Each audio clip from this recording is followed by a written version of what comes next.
The creative larynx. 1. You have reached the splendorous flower of your creative larynx. 2.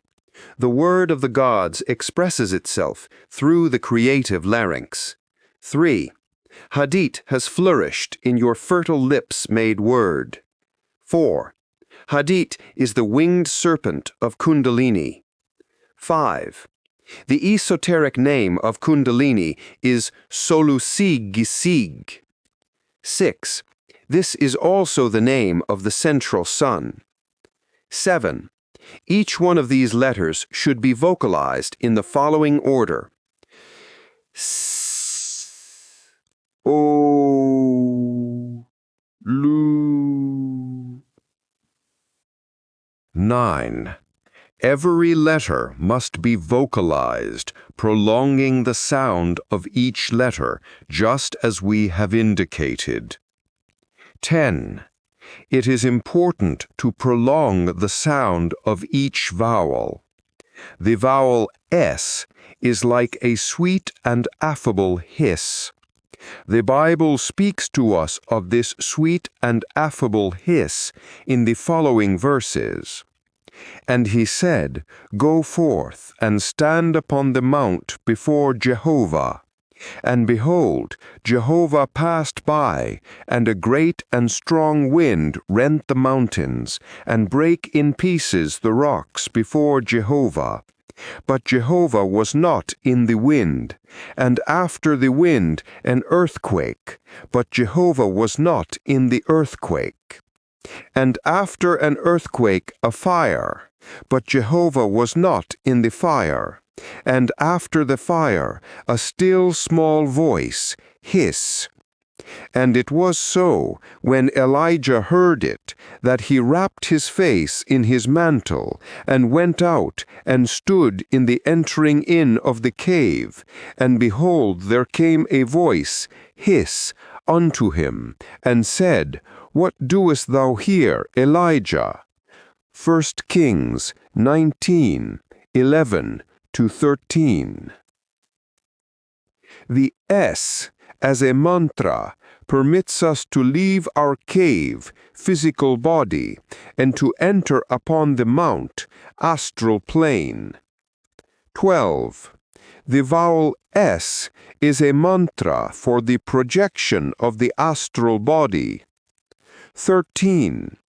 The disciple must become sleepy while vocalizing the sweet and affable sound of the S. When the disciple reaches that state of transition between vigil and dream, then he must rise up from his bed and leave the room, going towards the Gnostic Church.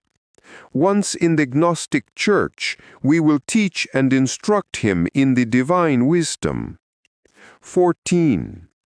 Once in the Gnostic Church, we will teach and instruct him in the divine wisdom. 15. However, we must clarify to our disciples that this explanation which we have given must be understood as an immediate action.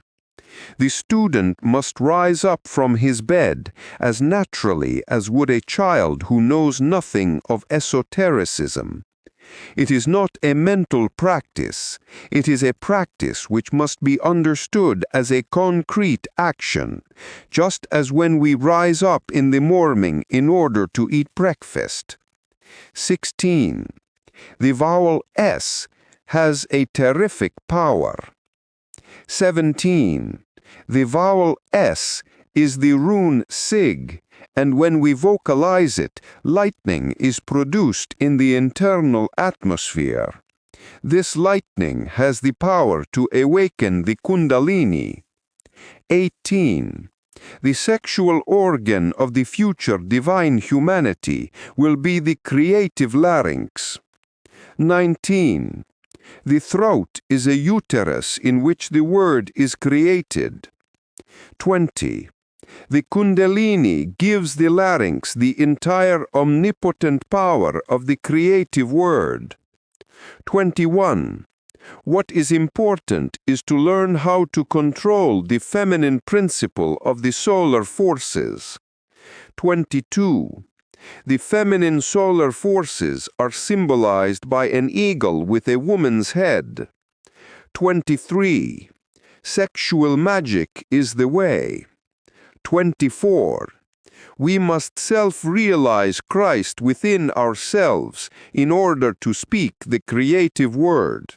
However, this is possible only by learning how to control the feminine principle of the sun. 25.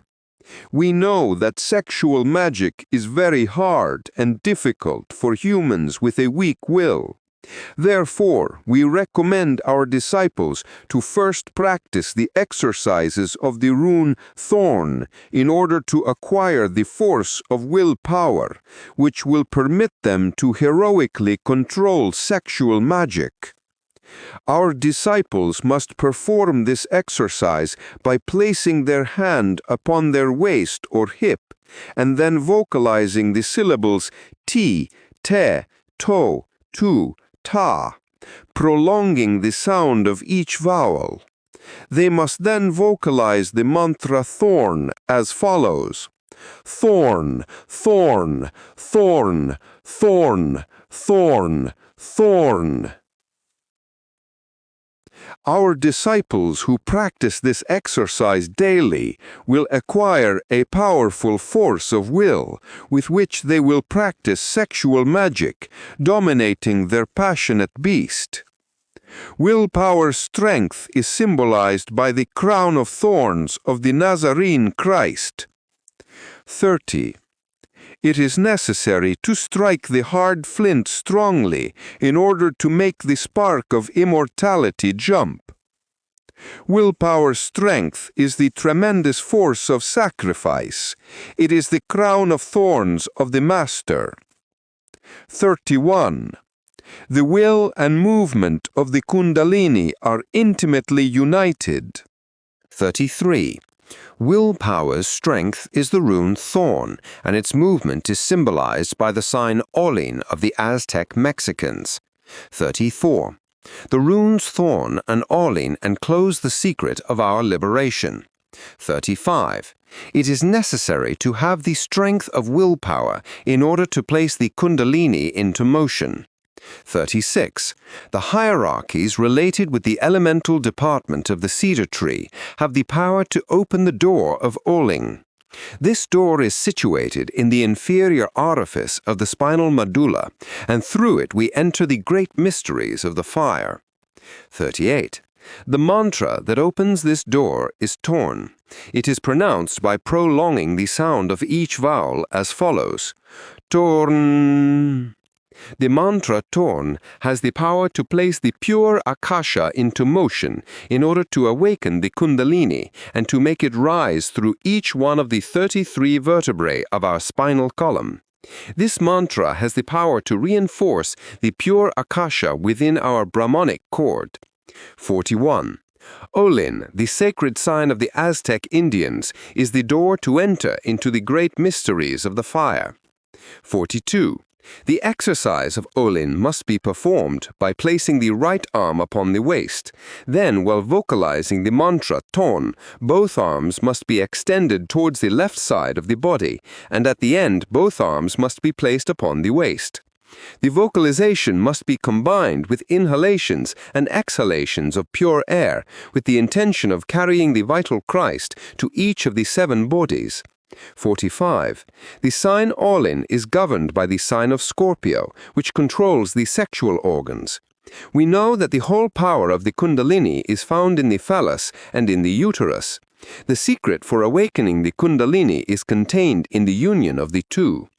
On one occasion, when conversing with a master of the Great White Lodge, he touched my sexual organs in order to examine me. I then felt an electric shock throughout my body.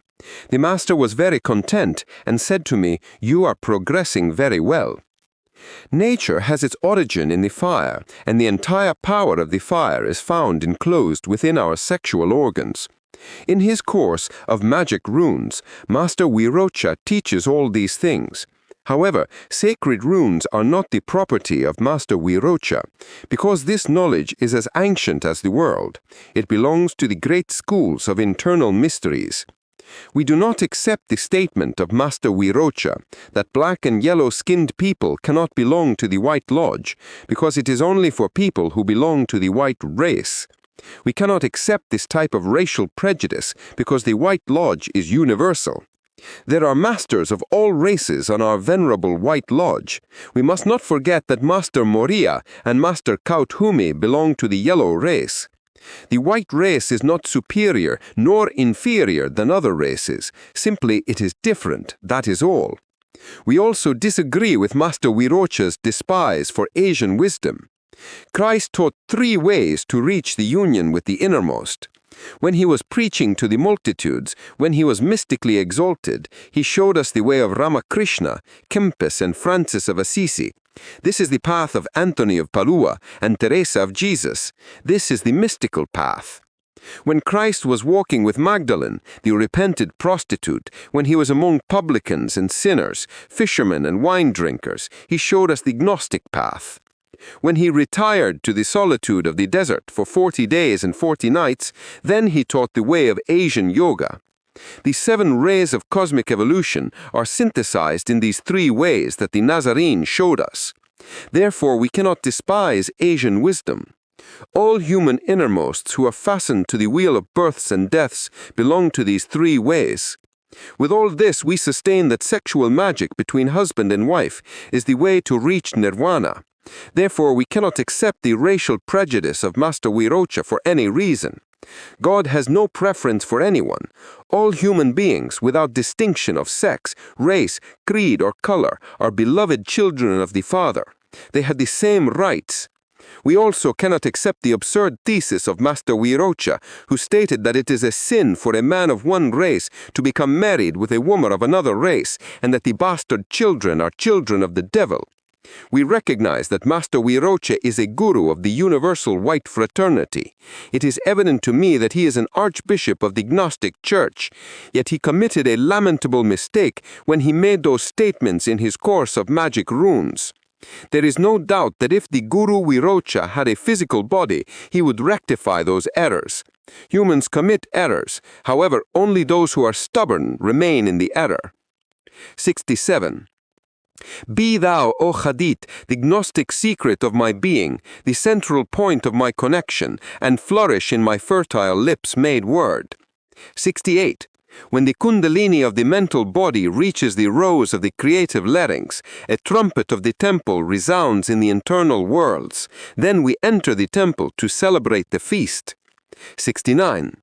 All human beings, white, black, yellow, red, and brown, have the right to speak the word of light and to form part of the great universal white fraternity, because everyone is a beloved child of the Father.